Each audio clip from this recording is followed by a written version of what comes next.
O mesle var. Arılar düşünmeyin.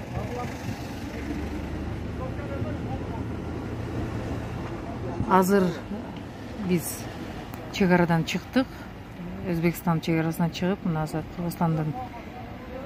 Кыргызстанга кирдик. Аябай көп гуманитардык жардам өтүп атат. Биздин көзүбүзчө дагы бир чоң колонна өттү. Ноокат элинин адашпасам ар бир айылынан өзүнчө толтурулган машинеде жүктөр.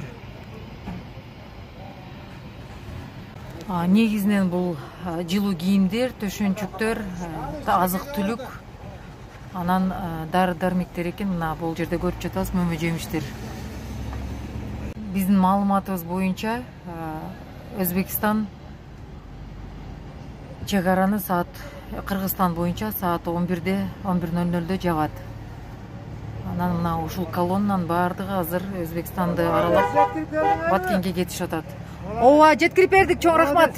Амансыздарбы, жакшы турасыздарбы? Жакшы буйрса, аманчылыкта көрүшөлү. Кырып келиңиз, айтыңыз. Калуу тилек, Кыргызстанда тынчтык болсун. Эл журтубуз тынч. Ne bu? Калуу тилек. Ынтымақта жашайлы. Айтканыңыздардай Заманыбыз болсун. тынч болсун. Жакшылык күндөр болсун. Канчалык жардам берип атканыңарга. Рахмат силерге да. Некен үчүн бир бололу. Аман болуңуздар, жакшы туруңуздар. Рахмат. Азыр мына биз чек арадан чыктык.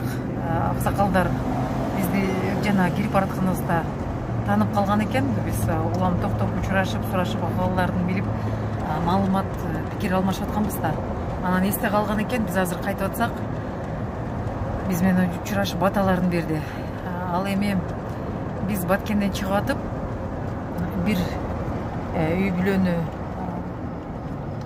эки бала, бир энени, уул кызы менен ала кеттик.